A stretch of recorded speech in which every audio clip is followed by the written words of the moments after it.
everything and much more. Ending the current conflict, reopening the Strait of Hormuz, and preventing Iran from ever obtaining a nuclear weapon. That's what it was all about. That was about 99%. Iran cannot have a nuclear weapon. They can't develop it, buy it. They can never have a nuclear weapon. At the same time, with this announcement, or close to it, as people started to think it was going to happen when Iran was making some very positive statements, the stock market has surged to record highs, picking up thousands of points over the last short period of time, thousands of points. And oil is dropping like it has never dropped before, at levels that went in numbers, down $7, down $8. They've never seen anything like that. But if we didn't do this deal, we could have dropped more bombs for another 3 weeks, 2 weeks, 4 weeks, 2 years. You would never have the Hormuz Strait open. You would never have success. Your market would have, instead of going up at levels that nobody's ever seen before, would go down at levels that nobody ever saw before, maybe except for 1929 or whatever. And you know, all the tough guys don't realize that this wasn't a 3-month deal. This was years in the making. You know why? Because I was the one that killed General Soleimani. And if I didn't kill General Soleimani, we probably wouldn't be talking right now about this deal, because he was a mad genius. They never were able to replace him.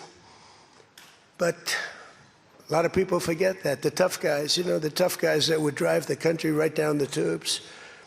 The past 2 days have provided a chance to discuss the details of this historic agreement with many of our closest friends and allies, including the G7 nations and many presidents and prime ministers. As you saw, Prime Minister Modi was here. We had a long talk. He's a great guy.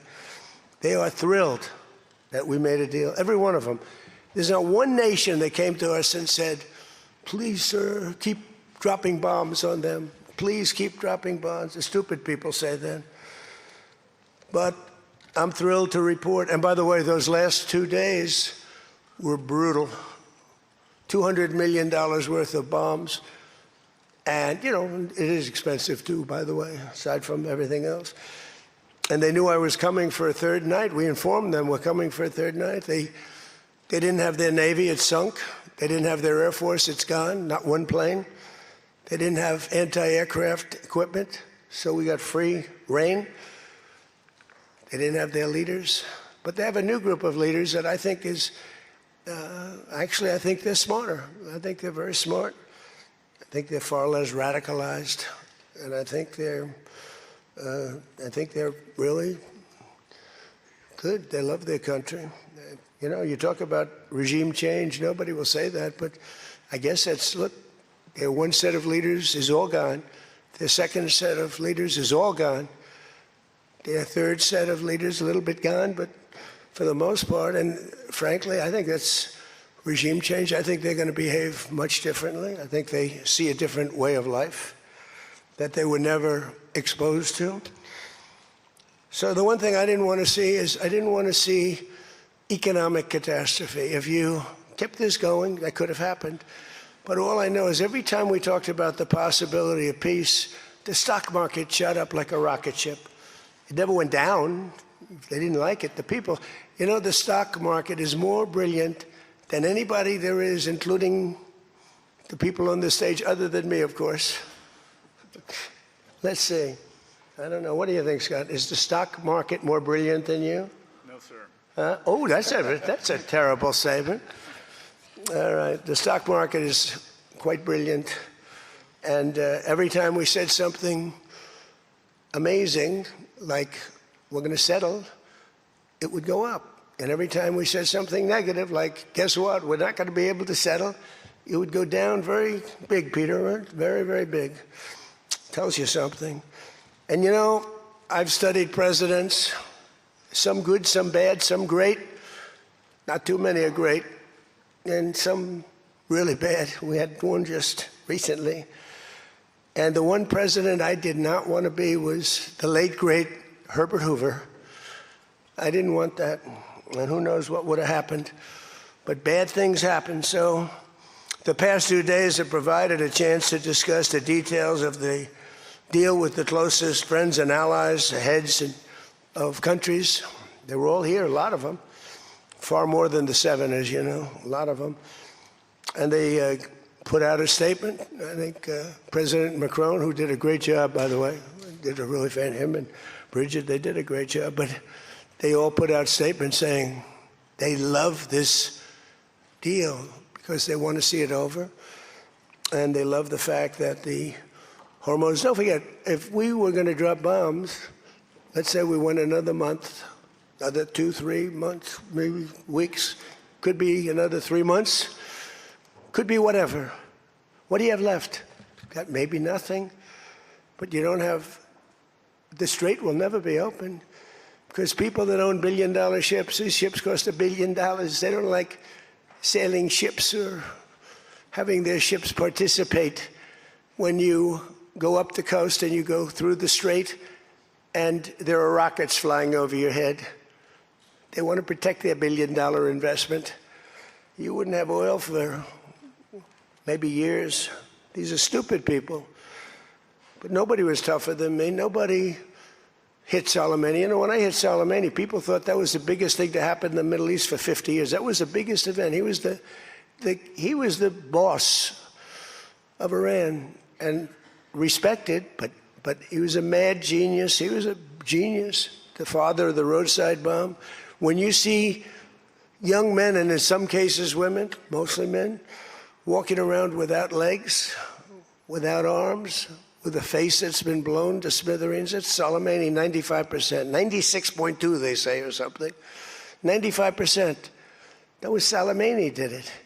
Happened to come from Iran, and I blew him up. You remember that? I blew him up in the Valley of Death. He got off his plane, and we followed him. And in all fairness, because they've been wonderful to me, Israel, but they didn't want to do that attack. They were all set the night before the attack. They informed me they didn't want to do it, so I had to make a decision. I made the decision to do it. But it was a joint venture, as we say in the real estate business. That was a joint venture between Israel and us. We studied it for a month. We knew what plane he was going to be on. Almost a month before, he only traveled on commercial airliners, the big ones with lots of people, because he knew we wouldn't shoot him down. They're very smart. But we knew he was going to be on that plane. We followed him. And then Israel informed me that they won't do it. And I had to make a decision. I had some very good generals, and not the ones you see on television, very good. And I want to thank also Pete Hegseth and General Raisin Kane, who's phenomenal. Okay, these guys are phenomenal. They can't be better.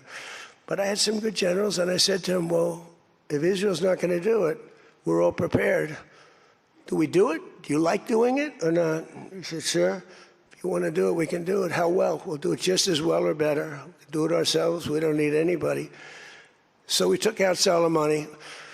One of the biggest events to happen in the Middle East, maybe ever, but they say 50 years, they say 100 years. I was with the Prime Minister of Pakistan. He said it's maybe the biggest event that has ever taken place in Islam. Nobody could believe it. So that's when it started. It didn't start like 3 or 4 or 5 weeks ago. And Obama wouldn't do it. What Obama did was he did the JCPOA. He loaded up a plane with $1.7 billion in green cash from banks all over Washington, Maryland, and Virginia. They were stripped of all their cash. They had no cash to do payrolls. It all went into a Boeing 757, a wonderful plane, and they flew it to Iran. And they gave it out to people. They bribed people. They thought they were going to get it done. Then they gave billions and billions of dollars after that. And they got a deal that was a road to a nuclear weapon. I get so angry, I guess. I'm allowed to get angry when I watch the Democrats. They talk about it all the time. We had this deal done. You had a deal that was going to give them, legally, a nuclear weapon. And if that happened, Israel would have been blown away. And in all fairness to Bibi Netanyahu, who happens to be a good man, gets a little excited sometimes. But he happens to be a very good man. We've had an amazing partnership. He's been an amazing prime minister. We have a little dispute over Lebanon. I say, you can do a little softer touch, Bibi. You don't have to knock down a building every time somebody walks into it that's from Hezbollah. But it's been an amazing partnership. But he will say, we're the big partner, and he's the very small partner, and that's true. So he came to the country, and he begged Barack Hussein Obama, the president, not to do the JCPOA. He said it could be the end of Israel, and it would have been if I didn't come along. And Obama didn't listen to him. Bibi actually went to Congress and pleaded with them, and he got nowhere. And they had this horrible deal that was horrible for Israel, and that's where it stood. And then I came along and I terminated that deal. It had very little time left. You know, it was a short-term deal. You know, with countries, you need hundreds of years. You don't need 8 years and 9 years. This isn't like you're signing a lease on a candy store in the corner. You need hundreds of years. This was a short-term lease. It expired long ago. Had I let it run, it expired. You wouldn't have been around. A lot of people wouldn't have been around. But Israel would have been terminated. I think the whole Middle East would have been terminated. You saw that when everybody was shocked that all these missiles, they were aimed at these different places. Qatar, Saudi Arabia, UAE. Think of it. Bahrain, Kuwait. They got hit. Nobody thought that was, even I didn't think it was going to happen. They didn't think it was going to happen. They were going to take out the entire Middle East, including Israel. And if they had a nuclear weapon, they would have used it within moments after getting it. So I made it very tough for them when I terminated the Barack Hussein Obama catastrophe. JCPOA, one of the worst deals. NAFTA might have been worse, but that was worse economically. This deal was really dangerous, what he did. He gave them everything, including a lot of money, which we don't give them, by the way, just in case you have any question. We'll be giving this out so you can read it and you can see. And it's a memorandum of understanding. If it doesn't get done in 60 days, that's all right. We go back to bombing. You know, I don't want to do that because it's so good. But we might have to, because we're never going to let them have a nuclear weapon. But they've agreed not to, and you'll see that very clearly in the agreement. But then the second phase of that was they were building, or they were enriching material, as they say. I call it nuclear dust. They were enriching material under granite mountains. Granite being, for those not in the construction business, granite being a very strong, the strongest stone. It's not as pretty as marble, but it's much stronger. It's a lot stronger. Like the new granite I put on the stairs of the White House going to the Oval Office, the black granite, it's rated 1 million years plus. No marble's rated that. Marble's rated 100 years if it's outside. So these are granite mountains. And the B-2s came along and they hit those air shafts in the dark at 1 o'clock in the morning with no moon. They had a beam going right up everywhere. Those guys did a job, and then they were criticized by certain members of the press, like CNN, for possibly not doing that much damage. And it turned out that the damage was far greater. Those mountains collapsed right on top of everything. Nobody's going to get that for a long time. Unless we want to get it, we'll get it. But we're the only ones that can. And they say China has the equipment to get it, and we have the equipment to get it. And it's actually not valuable. Not a lot of value, but we'd like to get it psychologically, but nobody's touching it. We also have cameras. That's what Space Force is. We have the greatest military in the world, by the way. But I'm proud of Space Force because I started it. We have Space Force cameras on every single door, well, there are no doors. They've been pretty well shattered. But every area of that, if somebody walks in and he's got a badge with his name on it, like Mohammed something, which is about a 50-50 guess, Mohammed something, they can tell the name. They can give you a serial number. We can see things you wouldn't believe, the quality of the stuff that we have. That's why we've been so successful. That's why our blockade will go down in the annals of history as being unbelievable. Nobody's ever seen a blockade like that. It's like a steel wall. So what happened is we then terminated that, and I call it the nuclear dust, and that was the end of that. But if we didn't hit that with the B-2 bombers, or if it wasn't successful, they would have had a nuclear weapon, a nuclear bomb at a very high level, not the highest, but it would have been a very high level. We have much bigger, but we hope that we're never going to have to use it. We have the most. Russia has second.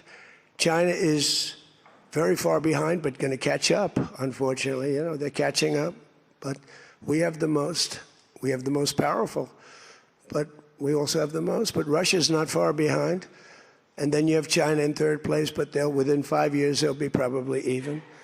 And we ought to make a denuclearization deal. It would be so great. We don't need all of that.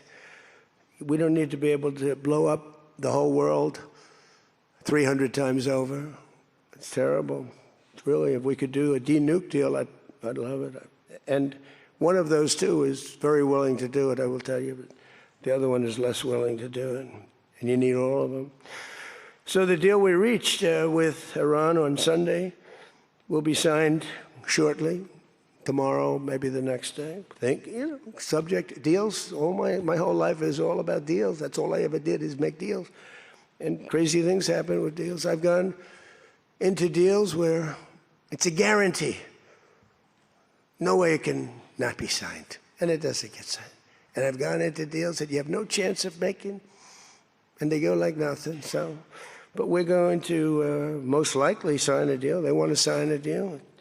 And they've been acting very appropriately. They took a big 2 hits last week. Those were 2 very big hits. So importantly, Iran has agreed that they will neither produce nor procure a nuclear weapon. Neither produce, because originally they said, they talk about that they will not develop a nuclear weapon. And some people found it okay. These guys didn't, in all fairness. But some people, but I didn't like it. Said it won't develop. I said, what happens if they should buy? I don't know. It's very dangerous for somebody to sell, because whoever sells them a nuclear weapon will get nuked themselves. If they sold a nuclear weapon, only a few that could do it, they would be nuked.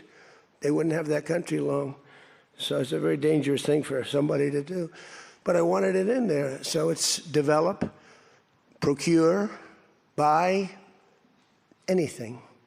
And you'll see that when you see the agreement, but it's appropriate that we release the agreement. And we did send a copy to Israel, by the way. They've been a good partner. Again, I think they could do better with respect to Hezbollah. I'm not saying they shouldn't protect themselves. I'm saying when 2 drones are shot into the desert and drop harmlessly, you don't have to knock down buildings in Beirut. They could behave better. And frankly, they could do a better job. I love them as a partner. They were terrific. But they could do a much better job with Hezbollah. On that, I don't think they're doing well.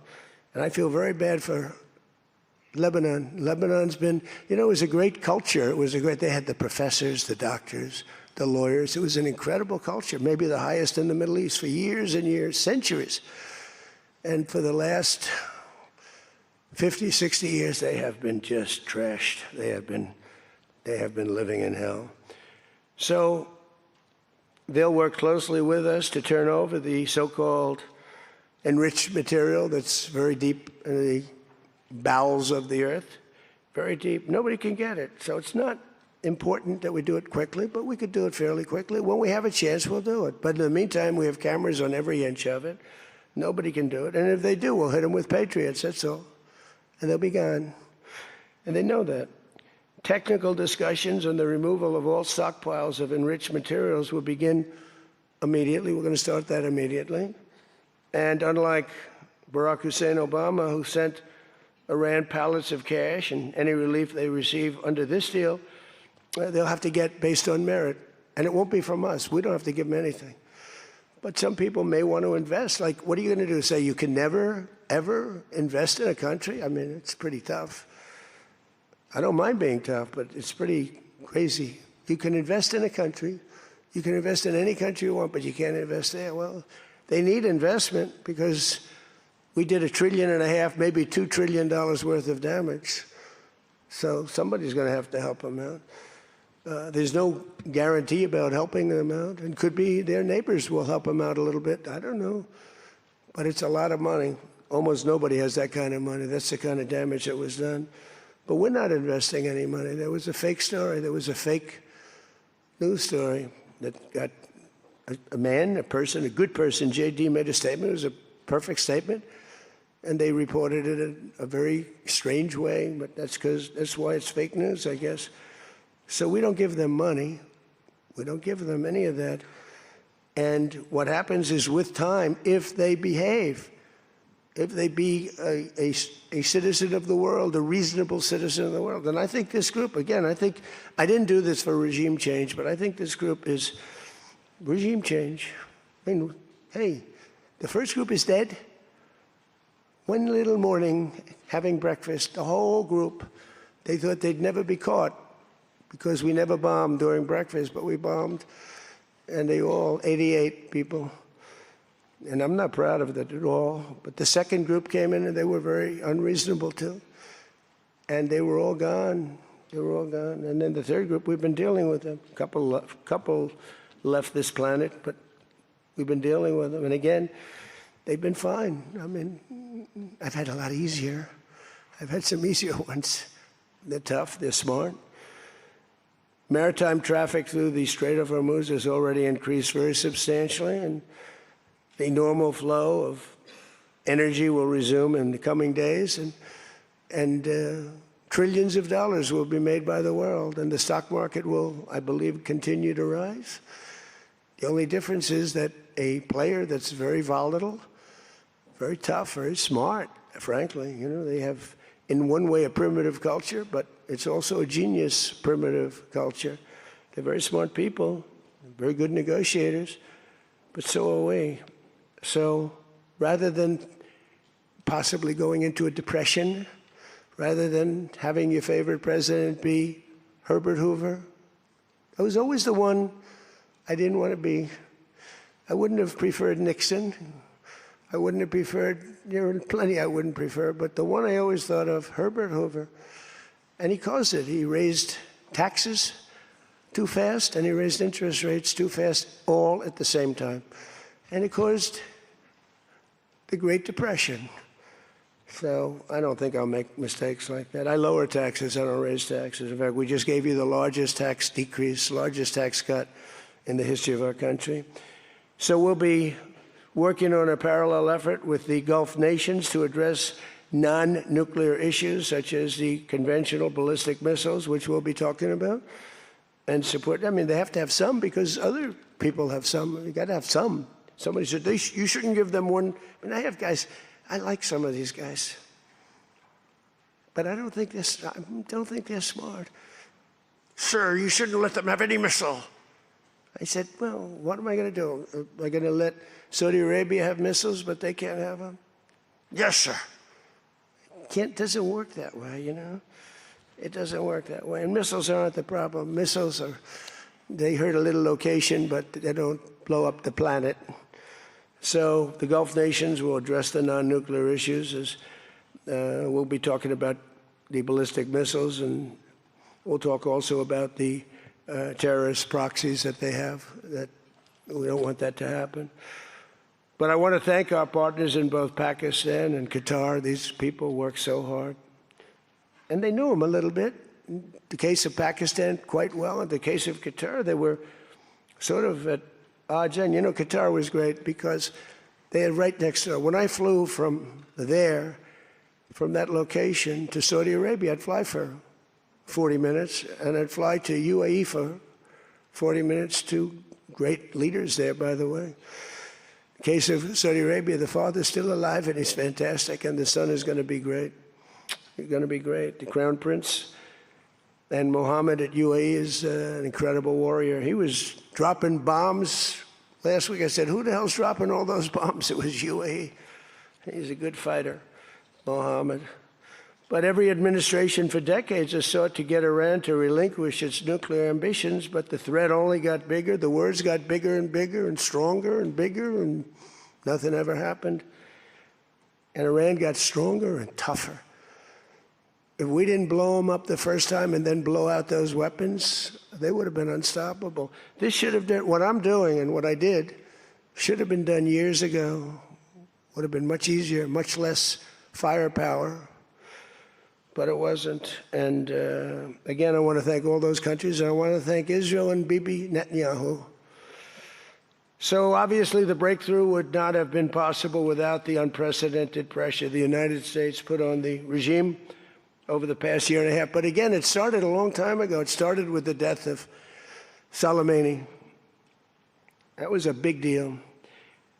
No president in history has ever been tougher on Iran than I have, and they know that. And by the way, if they don't honor the agreement, or some things aren't even mentioned in the agreement, it's a memorandum of understanding, but we have an understanding of certain things without writing it.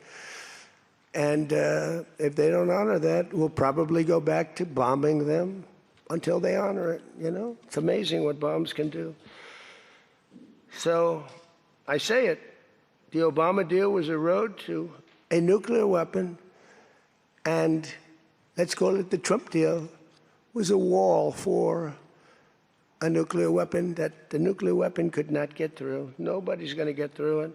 We built a wall. They weren't going to have it, and that's what we have right now. And it says very clearly, the most important clause to me, too, number one, the Strait opens, but that's much less important than the other clause. Clause number whatever, 5, 8, is a very strong statement that they will never have a nuclear weapon. And it doesn't say they'll have one in 5 years or 10 years or 20 years. With Obama, they were able to enrich very quickly. This agreement now provides Iran with a historic opportunity. If they follow the path of cooperation, we'll have opened for them. Their country will have a chance to survive. Now think of it, you know, they have 91 million people. People want me to bomb the bridges. Why don't I bomb? I already did, because, you know, they went back on one of their promises, and I bombed their biggest bridge, the equivalent of that was the George Washington Bridge of Iran. But we bombed that bridge, you saw that. One quick strike by an F-22, the most beautiful fighter jet ever made, by the way. In fact, we're ordering some more of them. We're bringing it out because it's so effective. It's incredible. It's incredible. Well, look, we have the greatest military in the world. Those B-2 bombers are unbelievable. Who would have thought they could handle? Each had 2 because the flight was so long, but they handled 3 of the biggest, heaviest bombs, hundreds of thousands of pounds, and they handle them like they're nothing. It's amazing. And also, they're undetectable. They flew into Iran, totally, think of it, totally undetected. Now, Iran's waiting for them. They're waiting for them. And they never saw them. 1 o'clock in the morning, they never saw them. They're stealth. And we just ordered 22 more. The newer, upgraded version, which I guess is better. I don't know how the hell you get better. But as I expressed to the world leaders here this week, it's my hope that the peace agreement will be the beginning of a much larger deal all across the Middle East. We're very close. Look at the job we've done in Gaza. Look at Hamas. Hamas has been very silent. You haven't read anything about Hamas. And we're trying to get them unarmed. You know, they grew up with a machine gun in their hand. I think they actually, when they were born, they came out with a machine gun in their hand, so it's not the easiest thing. But they've actually, you know, behaved pretty well, considering this was not the lifestyle that they were taught to have. But including an end to all Iranian aggression, and they're not going to be Iranian aggression, and an end to war and terror in Lebanon. So the Lebanon peace is something we'll have to work on a little bit. It's a very small piece of the puzzle, actually, but it still makes a lot of noise. The big deal is the Iran deal. That's where the money is, where the power was. But they have Hezbollah, and you got to get that done one way or the other. We'll do it.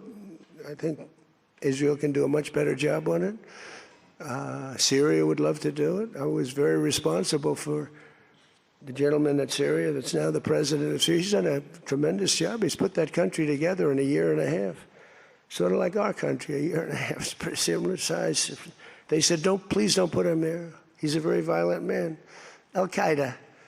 I said, well, I know one thing, a Boy Scout's not going to work. And he's actually done a very good job. He'd love to go in, and, you know, Hezbollah is an enemy of his, and he'd go in, but he wouldn't knock down buildings every time he hears there's somebody. He'd just go and get them with precision. But I don't know that people want that. Maybe they don't. Maybe Lebanon doesn't. We have to be guided a little bit by Lebanon. And by the way, the president is going to be coming, Prime Minister, President, going to be coming over to see us very shortly, over the next week or two. Good man. He's, man is living. What a tough life he's got, because he's got tough groups of people. And it's amazing. Amazing there is a Lebanon with all they've been through. They have been treated worse than just about, I think, anybody. Disrespected incredibly. So the expansion of the Abraham Accords is the other thing that we hope we're going to get. And I think Saudi Arabia, if they lead the way, they'd be doing themselves a big favor, because everybody that's in it, UAE went in right from the beginning. Again, he's a warrior. And they never got out. Nobody ever got out. You think maybe during the war. They were all afraid of, everybody was afraid of Iran. And that's why we ended up with the original members. But then when the election was rigged, that's right, and I wasn't here at all, nobody cared about anything. The country went to hell in every way. That was the least of it. Middle East was the least of it. The country went to hell, allowing 25 million people into the country, unchecked and unvetted, many of them criminals, many of them murderers, 11,888 murderers allowed into our country. So this was the least of it. But the past 2 days have also provided an opportunity to discuss a number of other key issues with members of the G7 and our partners. Yesterday morning, we had a productive conversation on the war in Ukraine. I spoke with President Putin. I spoke with President Zelensky, and he was there. And President Putin I spoke over the phone with. And something's going to happen. They're losing a lot of people, a lot of soldiers. They're losing soldiers. Both are losing a lot. Russia's losing more because they're the offensive ones. And when you're offensive in war, you lose more. Pretty simple. But I provided an update on my call Sunday with President Putin and expressed my continued hope. We had a very good conversation with President Putin and a very, very good conversation with President Zelensky. I think they both want to do something. They just don't know how to do it. They want to do it, they just don't know how. In our session yesterday afternoon on international partnerships, I offered an update on how the United States is leading the world in responding to the Ebola outbreak in Africa, sending $375 million in aid so far to help stop and contain the crisis at its source, and we've done great. I was with the president of, a couple of presidents came over, by the way, from African nations, and they were so happy with what we did. But where it's unfair is we gave $375 million. The rest of the world gave essentially nothing, maybe a couple of bucks, but nothing. And they were all saying, thank you so much. And I think they've done a good job. It's a terrible thing. Ebola is a terrible thing. That's an unbelievable one. Fortunately, it's not like COVID where it's that easy to spread around, but it's rough. And we've done a good job. We've moved people to certain quarantine, certain locations. But today we also had excellent meetings on the economy and artificial intelligence, which is amazing what's going on with that. It's going to be the biggest thing ever. We have to be very careful with it. It's both great and could be bad. We have to be careful with it. But we're leading China. We're leading the world on that. We're allowing them to do their own electric plants because they need, as an example, those buildings are so big. And they're not taking the community's electricity. I gave them the right. It's my idea. I gave them the right to build electric plants like Con Edison in New York. Dig we must. And they've come up with plants that nobody's ever seen anything like them. Those are by very high IQ people. So they're actually building electric plants. So because otherwise they could never build a building because the grid is old and tired and broken and a mess. So they're building it, and they're going to sell their, very cheaply, they're going to sell their extra electricity into the grid. So we take care of a lot of things like California, which doesn't have nearly enough electricity. They don't know what they're doing there. And instead of having blackouts and brownouts, they'll be able not to. We found a great deal of unity here at the G7, and we signed a declaration on illegal immigration, the first time ever for a G7 statement. They did a beautiful statement. We signed other agreements to step up and to really coordinate and spend a lot of time coordinating drug trafficking and the stopping of drug trafficking, which is crazy. It comes through Mexico, comes through the southern border, the little that comes through. They find a way, they put it, they're genius. If they would use that genius for good, they'd be very rich people. They have it in engines, they have it in hubcaps, they have it in areas you wouldn't even believe. They have it in the structures of cars. Most incredible thing. But we've done a great job on it. We have drugs coming through the border are down 61%. Drugs coming through water, the sea, ocean, sea, Gulf, down 97.2%. That's the ones that get hit. Just like we hit the Iranian minesweepers and mine droppers, they call them. They dropped. Who would have 28 mine droppers? Who has 28 mine droppers? They actually had them, but they don't have them anymore. We hit them just like we hit the drug dealers. But drugs are down by water 97%, and over 60% they're down. And now we're going to go and focus on the land. They come through Mexico. Mexico has lost control of their country. The cartels run Mexico, and it's sad. And the president's a very good woman, but she's a very scared woman. The drug cartels are totally running Mexico. It's not even close. We agreed to accelerate our efforts to secure our critical minerals and rare earth supply chains, where we have great companies really going to town. We're going to give everybody a big run because we do it better than, and we had to get motivated.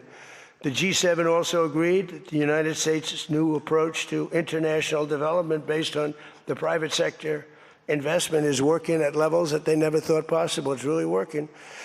I held a number of very positive bilateral meetings, including with the president of France. It was a very good meeting, actually. The Emir of Qatar, Sheikh Tamim, who's, I tell you, I wish I could really know the guy. You know, some people say, well, he lived in that neighborhood. You can't be saying things that you'd like to have him say. He was fantastic on this, and he's been a fantastic guy in terms of energy and getting energy out there. President of the United Arab Emirates, Mohammed bin Zayed, who's an amazing warrior. President El-Sisi of Egypt. Prime Minister Modi of India. We spent a long time together today. I spoke to Mohammed. I spoke to the Crown Prince of Saudi Arabia a number of times. They're all so happy that they're still. You have to have them happy too, you know. We're using their airports. Not that they could stop us if we didn't want them to, but it'd be nice that I went to get that little sucker. But I missed. I hate missing. But we spoke to all of them and many countries all over the world. So every country, I think Israel too. Look, think of what Israel's getting. They're not going to be nuked. It's very simple. I told Bibi, your biggest risk was that they'd drop a nuclear weapon into the middle of Israel. They'd only need one, and there would be no more Israel. Think of it, Bibi. You got the best, the most important thing that you were asking for is that. So I think they're happy. Some people are going to be, not him, but there are some people, some writers, some that I thought were friends of mine, but I don't want them as friends anymore because they're either stupid or they're bad people. But we stopped nuclear holocaust, and it stopped too. I mean, there's not going to be any of that. So from the beginning to the end, it was clear that this week, America's back. It's bigger and better and stronger. We're more respected as a country right now, I think, than we ever have been. And we were a laughingstock 2 years ago. They would laugh at us. We had a man that should have never been there. You know that. A man that would walk up to a podium once every year, and they'd ask him, what flavor ice cream do you like? I like vanilla. Then he'd try and find the stairs, which he couldn't find most of the time, and he'd leave. This is very unfair reporting. And then you said you didn't know about that. You didn't know there was something wrong. We can never let that happen to our country again. To me, the worst. We had the worst inflation ever. We had the worst in prices and the costs. It's all coming down now because the oil is bringing it down. You're going to see numbers that are going to be amazing. But this evening, I look forward to a very special dinner with President Macron and his fabulous wife at the Palace of Versailles. I sort of like that palace. Palace has a lot of gold. I want to check it out. It's a beautiful palace, maybe the most beautiful of all. I hope you're going to get to see it. The ones that are traveling with me, I hope you're going to get to see it because it's amazing. But they asked me if I'd stay a little bit longer and go to Paris. So I'll get home a little bit later, but it'll be a nice dinner. But I'm interested to see it. I mean, that's the ultimate, I guess. It's the ultimate of its type. Louis XIV, celebrating the 250th anniversary of America's founding and America's oldest alliance. And we're celebrating that a little bit tonight. They'll have the biggest people in Europe at the dinner. And those people love our country. And hopefully Europe's going to find its way. Europe is having a lot of hard times. They're doing some things very badly on energy and on immigration. They're doing things very badly, and we'll be talking about that tonight. So with that all said, if you want to ask us any questions, feel free to ask the people behind me. Yeah? Peter? Bonjour. You've been clear, President Trump, the United States is not going to directly pay Iran, but the U.S. is going to let the Iranians start making billions of dollars, selling oil, accessing this reconstruction fund. Only if they're doing things right. Only if, Peter, only if, we're not doing anything. We're not putting up money.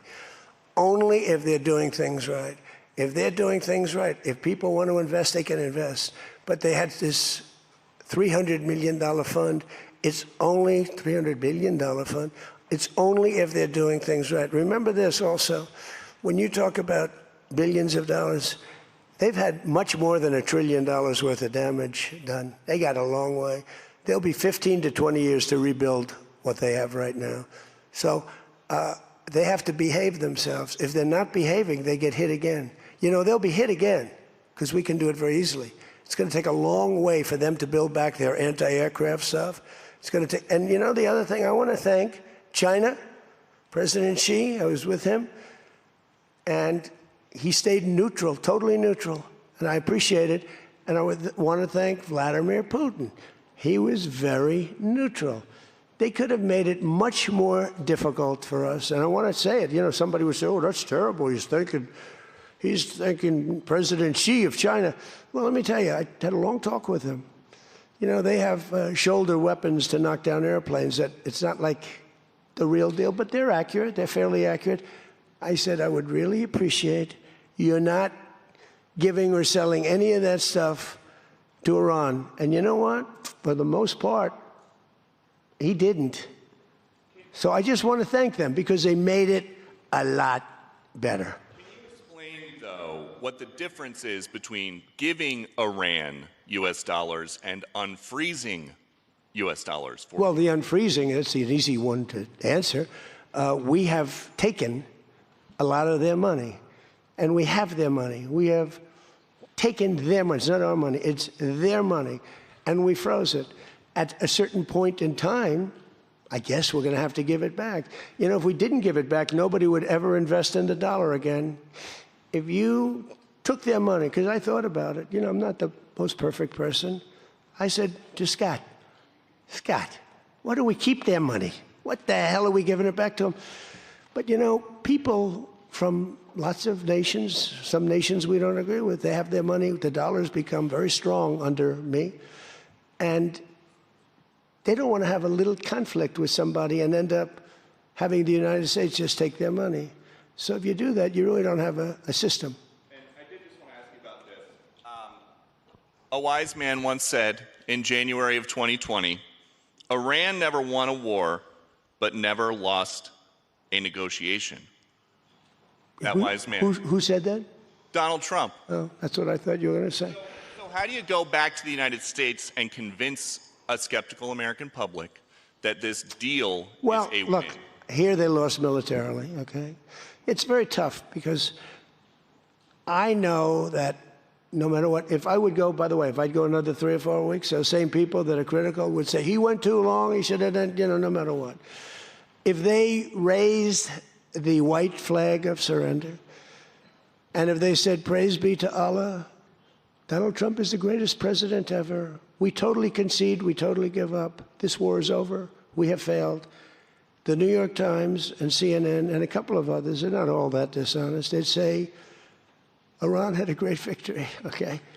They practically do that. You know, it's amazing. When we knocked out their last ship, they had 159 ships. When we knocked out the last ship, the Times refused to do a story on it.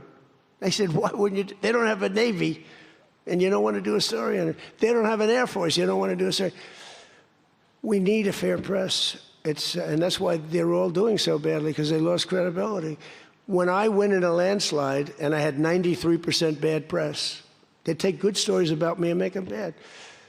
But the only reason that happened is because they have so little, the media has so little credibility that the people voted for me. 93% of the stories on network, ABC is horrible. I think ABC is the worst. NBC is terrible. And CBS is terrible. CNN, obviously. And I never get good stories, no matter what I do. I could do the greatest thing.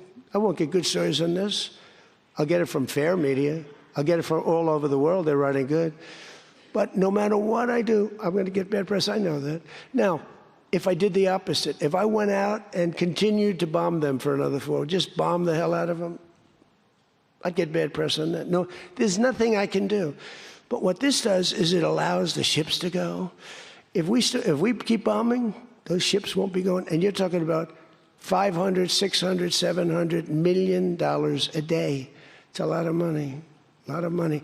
That's why the world is okay. It's liquid. It's fine.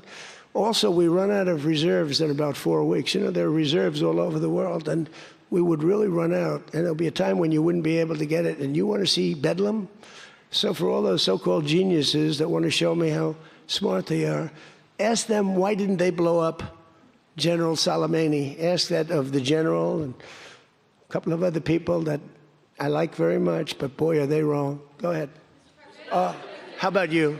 Thank you, Peter. I'd give you more, Peter, but people will say I like you too much.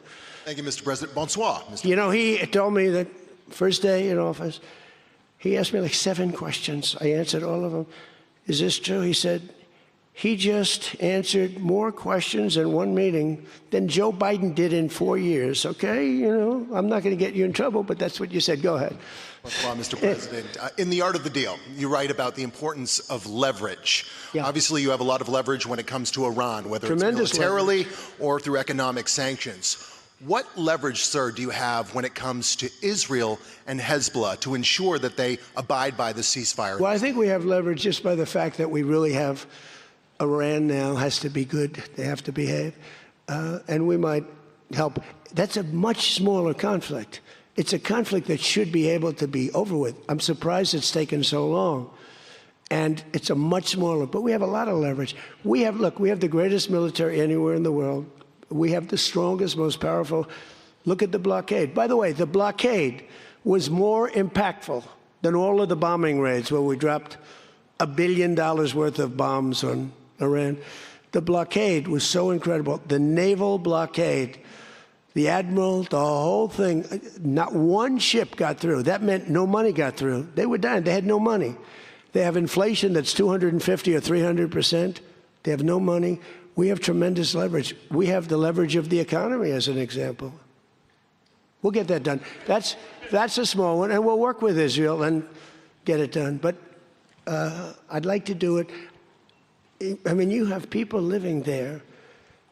Buildings are being dropped on top of them or right alongside of them. How would you like to live there? It's so unfair, especially Beirut. You know, you go into Beirut, and I looked at the scene 2 days ago, yesterday, where they hit. That was a big hit. That was unnecessary in my book. Yeah, please. 2 questions. If you could clarify something you said just a few minutes ago. One of the goals of Epic Fury going into it, you said was... Say it again. Speak up. Sorry. One of the goals of Epic Fury, you said going into it, was to destroy Iran's ballistic missiles and its capabilities to build more. Yeah. Why is it acceptable to you now that they keep some of that capability? And Iran is... What are they keeping? What are they keeping? They have less than other nations now. We knocked out probably 84, 85% of their missiles. The rest of them are underground. They can't even get them out. You know, the other night's raid, I think it was on the first night, we knocked out hundreds of their missiles. Actually, by mistake, we were hitting an area, and you can sort of see when the bombs are going off, and then you see one that looks like, wow, what happened? A lot of missiles knocked out. No, but what are you going to do? Let's spend another 2 weeks and give them none. They don't want to be firing missiles right now. They're going to have a hard time rebuilding. They're going to have a hard time rebuilding. And the people from the Middle East, if people want to invest, and again, they don't have to invest at all, but if they do want to invest, it does have oil. It does have probably a future, but it's going to take a long time. But are you going to let the 91 million people starve to death? I mean, one of the things I was very intent on, they have water desalination plants, very good ones. I could have knocked them out in 5 minutes, just like I knocked out Cargill, and I knocked out everything but the oil. I said 25, it was so complete. The only thing there is the pipes coming with the oil because I didn't want to ruin the world market because they do a lot of money. But I didn't want to do that, no. It would have been so easy. It would have been easier, and I would have satisfied a group of 10% of the people, but it would have been the wrong thing to do. And it could have caused an international depression. Maybe not. Iran's position has always been that their nuclear program was for civilian purposes. If they come back after the signing of this and say they want to continue to have a civilian nuclear program, is that acceptable to you? Well, I've said to them always, I say, look, you have probably the third largest oil reserves in the world. What the hell do you need nuclear for? You need nuclear for some electricity? So I've always felt that way. So we've been pretty tough in that. It is a little hard, though, when you say that somebody wants it, other people have it, other adjoining states have it, and you're not letting them have it for purposes of electricity and things like that. It's always a little tough. You have to use a little common sense, please. New York Times, please. Thank you, Mr. President, for the question. Now that you're approaching a new phase in this conflict with Iran, can you now say whether you will hold anyone in your administration accountable for the strike on a school that killed more than 100 children on the first day of the war? No, if it was a fault, and as you know, that's under investigation, it's such a strange question to be asked at this date, because you're talking about a long time ago, but nobody did that on purpose. I guess you'd have to say about them, what about the thousands of soldiers that they blew up when they opened their car door? What about the thousands of people that were killed by Iran? No, mistakes are made. The war is nasty. But I know it's under investigation, and I could have a report for you tomorrow. Or I would ask Pete Hegseth that question, because they have it under investigation. Please. Mr. President, you've been saying all week that this deal permanently prevents Iran from getting a nuclear weapon, but the drafts of the deal that have been floating around barely mention Iran's nuclear program. So can you explain how exactly the deal achieves that goal? So when I say permanently, it should be permanently. But if it's not permanently, we will bomb them. They will be bombed, just like I bombed them on Wednesday night and Tuesday night, and was going to bomb them on Thursday night at a level that was 3 times greater, and they knew that. I will bomb them. Now, that's with me as president. If you have a weak, pathetic president, maybe that doesn't happen, but I can only do the job that I have to do. I have a long time to go. I have almost 3 years, close to 3 years. Time is going fast. But our country's become we're the most respected country in the world. Those leaders today, they said, we used to laugh at you. 2 years ago, the same guys, they'd laugh at the country. And now they say, you're the most respected country anywhere in the world. Militarily, even military. Take a look at what happened look at what happened in so many different locations. Afghanistan, that horrible retreat that these people made, leaving equipment behind. They weren't under any pressure. You take your time. You can get out. I was going to get out. We were going to get out with dignity and pride, take 100% of the equipment. I was even taking the tents down. But then they got in and they just left. They left all the equipment. I may get all that equipment back. Now, here's the thing. More symbolic, because it's a little old now. But we may get it all back. Afghanistan is kissing our ass. You know that? So you're threatening to bomb Iran if they don't comply, but there's nothing enforceable in the deal itself. Is that correct? Doesn't have to be. I let him know. I said, look, if you don't adhere to the agreement, I don't want to do that, but we're going to bomb the hell out of you. And I don't think that they're going to veer from the agreement. What else am I going to do? Am I going to say, I'm going to take you to court? Let me take you to court. Let me sue you. No, we're going to bomb the hell out of them if they violate the agreement. I don't want them to. I want them to honor the agreement. Again, the straits close up. Bad things can happen. You know, in war, terrible things happen. Like you mentioned the question before about a school gets hit. Other things get hit. Bad things happen in war. War is a nasty place. I see it. I see it. I see it better than maybe anybody has ever seen it. Go ahead, please. Thank you, President Trump. Oil prices are now plummeting. How do you see this agreement further affecting energy prices in the U.S. and the U.S. economy in the long term? And secondly, Mr. President, how do you think Vice President J.D. Vance did on The View yesterday? Well, first of all, thank you for the word plummeting, because that's what's happening. Oil prices are plummeting. And that means oil prices are going to come down. You know, if you make donuts, you have a heating, you have a stove, and you have to buy the heat, you need the gas or the electricity or whatever you're using. And when oil prices come down, oil is the biggest thing. Oil is, you get oil prices coming down, and they're going to come down. And we're hitting in the threes now for gasoline, and that'll come down a lot lower.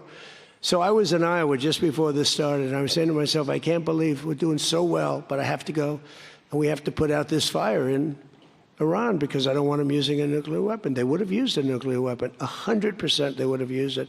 The only question is, was it going to be that day or that week? They would have used a nuclear weapon. They were on the way. And I said, we're going to have to put out the fire.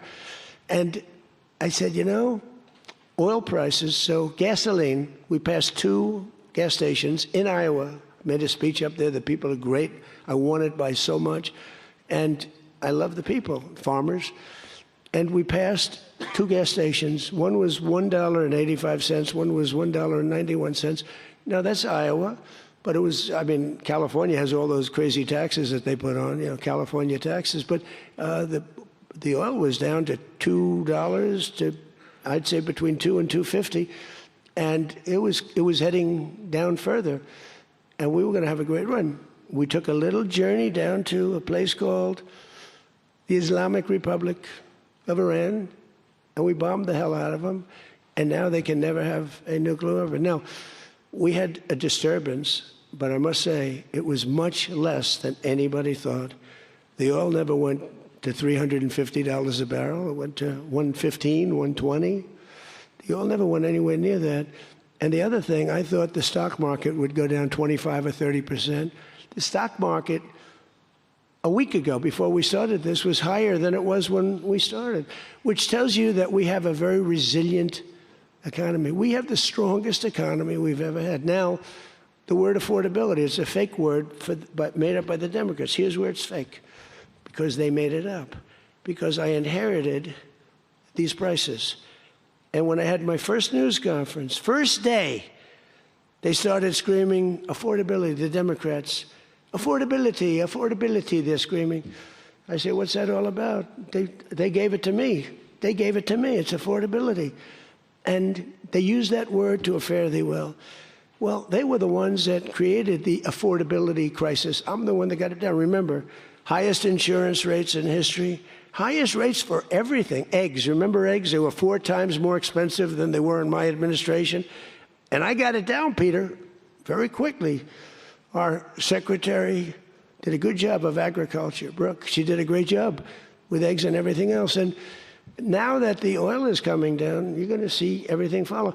Everything follows the cost of energy. And we're going to end up having the lowest energy anywhere in the world. Please. Yeah. No, please. Thank you. You're from ABC. You're fake news. Go ahead.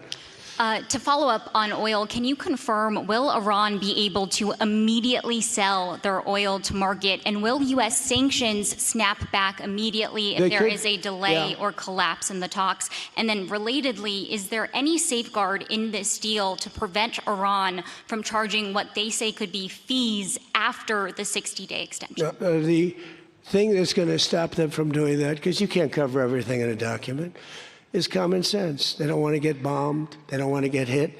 As far as sanctions are concerned, at some point, we have sanctions which will never let them rebuild. They would have no money. They would be in poverty. The 91 million people would starve. So something will happen as soon as they behave. When they behave, we're going to let that go. We're going to have to. I put sanctions on a lot of people, and then I let them go. A lot of countries. Yeah, please. Thank you, Mr. President. My name is Shinji Abe. I'm a Japanese Yomiuri newspaper company from the Washington Correspondent. My question is about the Strait of Hormuz. Did you ask other G7 nations to send military force? And what specifically are you asking of Japan? Or where are you from? I'm from Japan. From where? Japan. And is military support? I just left your prime minister. Japan's doing very well. She's my biggest fan, I have to tell you. She thinks I did a great job. You have to call her and ask her. And, she's doing a very good job, by the way. Go ahead. And military support is no longer necessary. Yeah, but what do you want to know? Go ahead, just tell me. What do you want to know?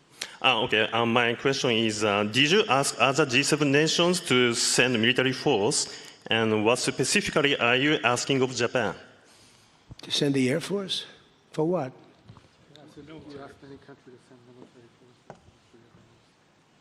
Oh, other countries, not just Japan. No, we don't need it. Oh, by the way, they all want to do it. They all want to do it. Every single one of them. They want to go be a part of it now. Not while the war was going on. I was a little disappointed.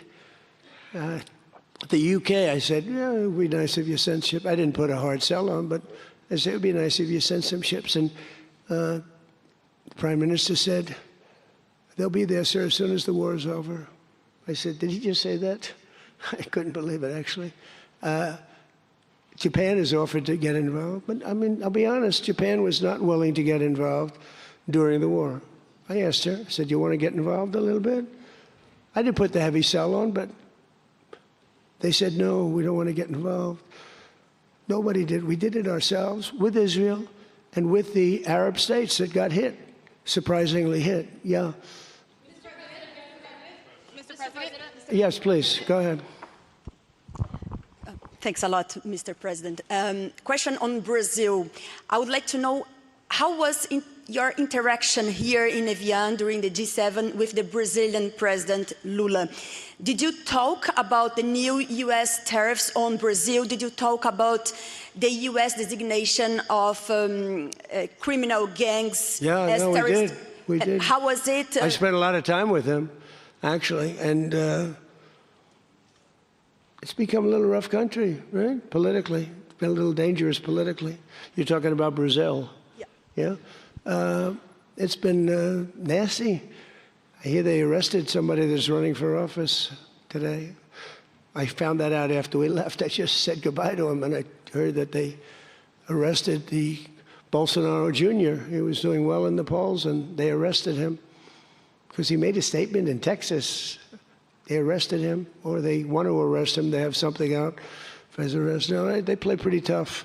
But nobody plays tougher than the United States. Look, our elections are totally rigged. We have rigged elections. Please, in the back. Yes, sir. Go ahead. Thank you so much, President. Thank you. Sumu Sakamoto, the Asahi Shimbun. For G7, the concept of the rule of law has long been considered the core principle. During this summit, any of the leaders expressed any concerns on the possible violation of international law on the attack on Iran? No, actually the opposite. They felt they were very dangerous. They were very relieved because they could get hit too. They were very relieved. No, we never discussed that. No, it would be the opposite. They broke the law. They killed thousands of people. They killed thousands of our soldiers and hundreds of thousands of people. Yeah, please, go ahead. Go ahead.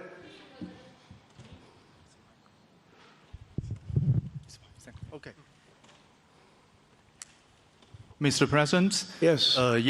Yesterday, the Pakistan thanks for the Chinese government to help make a peace talk between Iran and the United States. So what do you think about China's work to get the United States and Iran sitting down to talk and make the deal? And the second question is... Okay, let me answer the question. Okay. So I think China's been terrific. I told you that before. They could have been bad. They could have sent in to try and block or break the blockade. They could have sent in an oil ship with 6 destroyers alongside of it on each side. They didn't do that. President Xi helped me. He tried to help, and I think he probably helped get it solved. You know, they get 50% of their oil from that location. So that wasn't that easy. President Xi was fantastic. He tried to help me solve it. And he didn't give any big weaponry. I guess we'll find something somewhere along the line. But he didn't give any big weaponry, I can tell you that. No, I think China I couldn't ask for much more. Again, they were impacted because they get more than 50% of their oil from the Hormuz Strait. And no, I thought they were fantastic. Okay, how about one more question right here? Go ahead, please. The latest YouGov Economist poll shows that Democrats have lost a 5-point edge on the generic congressional ballot. They just have now just a 2-point lead since February. Do you think that they're losing momentum? Well, I see the Republicans in generics. You know, generics are very important. I don't know how accurate, because I see a lot of bad polls. The polls are very dishonest, just like a lot of reporters, like these people over here, are very dishonest. CNN, ABC, it's a whole group of them over there. They're really dishonest people. But, you know, and really networks are very dishonest. And they have to straighten themselves out or they're not going to be very successful because people don't believe them anymore. But no, the generics are very interesting because the Republicans are coming up strong even before this. You know why? They're seeing all these lunatics, like the guy in Maine with the swastika. You know, for 10 years they've been calling me a Nazi. And now they have a Nazi running. He's got a tattoo on him. I've been denying it for 10 years. They know it's not so, but they've been calling. I don't think they can call it to me anymore. You know, one more? One more? Go ahead, Peter. Let me finish with Peter because he's been better to me than he's been to Biden. Thank you, President Trump. I have a question about this weekend. Why not stick around for the signing ceremony with this Iran peace deal? I might. You might? Yeah, I might, but I'd rather, this is a memorandum of understanding. It's very important, but it might not be the kind of a document that I should be signing. Is there some element to this where you send the vice president, if it works out, great, you look like a genius for sending him. And if it doesn't work out, it's the vice president. I like that idea, sure. What? This way, if it works out, I'm going to take the credit. If it doesn't work out, I'm blaming J.D. You better be careful, J.D. He's going to turn his plane around and get the hell out of here. Yeah, I like that idea. I think it's a good idea. Thank you very much, everybody. Thank you.